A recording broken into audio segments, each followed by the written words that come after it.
Halo Sobat Sukses PPPK dan CPNS. Kali ini Kak Min akan membahas honorer yang terdata di BKN akan menjadi PPPK. Bagaimana dengan honorer yang tercecer? Sebelum kita mulai, please like, comment, share, and subscribe. Terima kasih. Usulan formasi PPPK 2024 untuk tenaga kependidikan, Tendik, masih sangat minim. Bahkan ada daerah yang tidak mengajukan sama sekali. Kondisi di mana jumlah honorer tenaga kependidikan yang tidak terakomodasi semakin banyak tentu merupakan masalah serius. Langkah pendekatan yang dilakukan oleh Sekjen DPP Forum Honorer Non-Kategori 2 Indonesia, FHNK 2I, Tendik, Herlambang Susanto, kepada pemerintah daerah, Pemda, merupakan upaya yang tepat untuk mengatasi masalah tersebut. Melalui pendekatan kepada Pemda, para honorer tenaga kependidikan dapat memperjuangkan hak-hak mereka dan menekankan pentingnya penyelesaian masalah ini. Komunikasi yang baik antara organisasi atau forum honorer dan pemerintah daerah dapat membantu menyuarakan kebutuhan dan masalah yang dihadapi oleh honorer Tendik.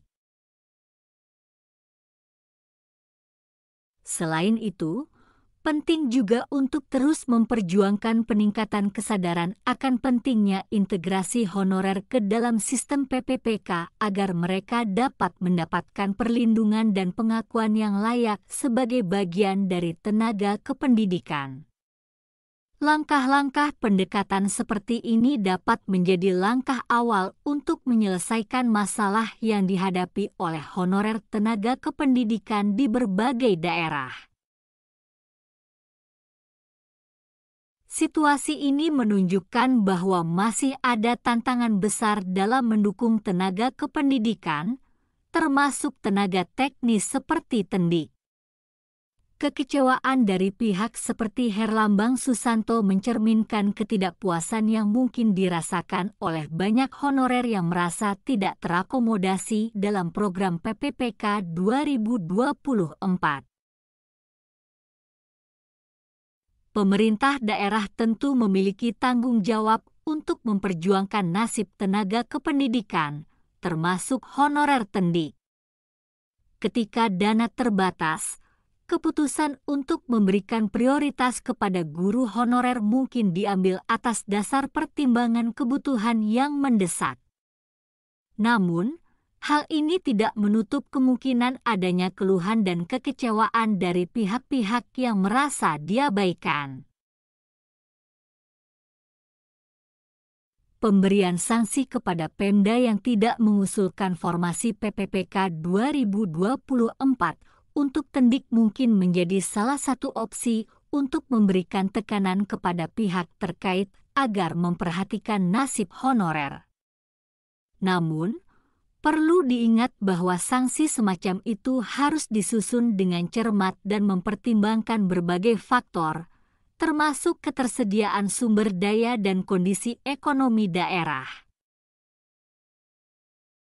Terkait dengan usulan untuk Presiden Jokowi memberikan nomenklatur bahwa seluruh honorer akan diselesaikan akhir tahun ini, hal ini bisa menjadi langkah positif jika didukung oleh kebijakan yang konkret dan memadai.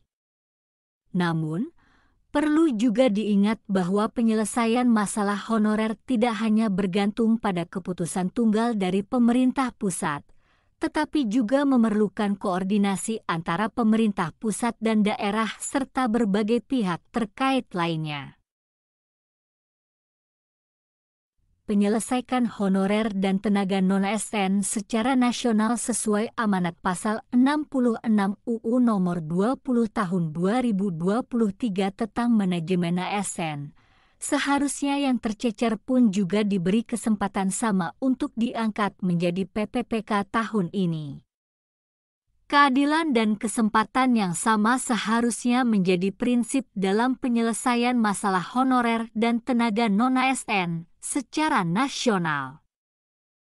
Jika memang tujuan dari program PPPK adalah untuk menyelesaikan status honorer dan tenaga non-ASN sesuai dengan amanat undang-undang, maka sebaiknya tidak ada diskriminasi terhadap mereka yang mungkin tidak termasuk dalam pendataan resmi Badan Kepegawaian Negara (BKN). Hal ini mengingatkan pada pentingnya menyelaraskan implementasi kebijakan dengan semangat dan tujuan yang diamanatkan oleh peraturan perundang-undangan.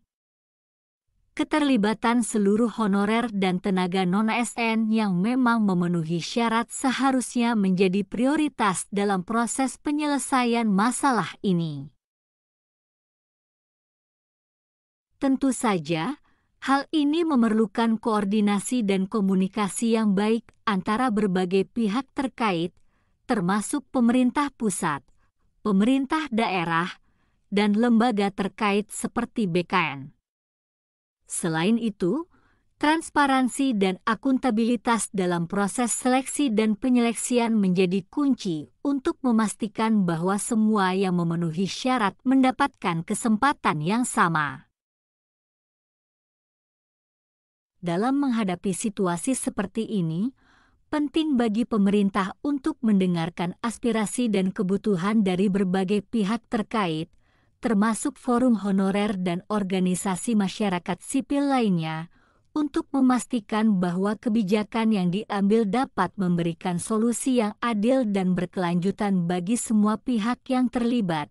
Dengan begitu, tujuan Undang-Undang Nomor 20 Tahun 2023 menyelesaikan honorer dan tenaga non-ASN benar-benar terlaksana dan terselesaikan, ucapnya.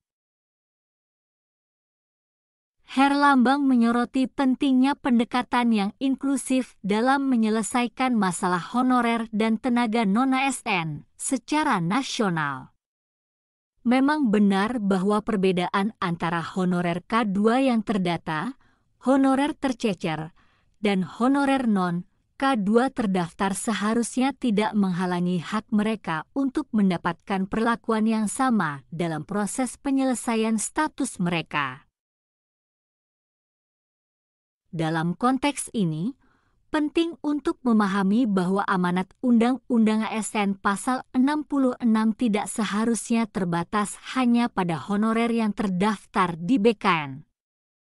Semua honorer dan tenaga non-ASN, tanpa memandang status mereka dalam pendataan resmi, harus diberikan kesempatan yang sama untuk diangkat menjadi PPPK sesuai dengan ketentuan yang berlaku. Frasa prioritas seharusnya tidak menjadi hambatan untuk mengakomodasi semua honorer dan tenaga non-ASN yang memenuhi syarat. Jika suatu daerah membuka formasi, prioritas harus diberikan dengan mempertimbangkan urutan yang adil, seperti yang dijelaskan oleh Herlambang, yang memperhatikan keberadaan honorer K2, honorer non-K2 terdata, honorer non-K2 tercecer, dan honorer lainnya. Pemerintah pusat harus memastikan bahwa kebijakan dan langkah-langkahnya tidak hanya memprioritaskan honorer yang terdata di BKN, tetapi juga memberikan perhatian yang tepat kepada honorer tercecer dan yang belum terdata. Langkah-langkah untuk mendesak daerah dalam mengusulkan formasi honorer harus didasarkan pada prinsip keadilan dan kesetaraan, sehingga tidak ada yang terpinggirkan dalam proses penyelesaian status honorer secara nasional. Demikian penjelasannya, semoga semua honorer segera menjadi PPPK 2024. Jika ada pertanyaan bisa ketik di kolom komentar di bawah ini. Jangan lupa like, comment, share, and subscribe. Terima kasih.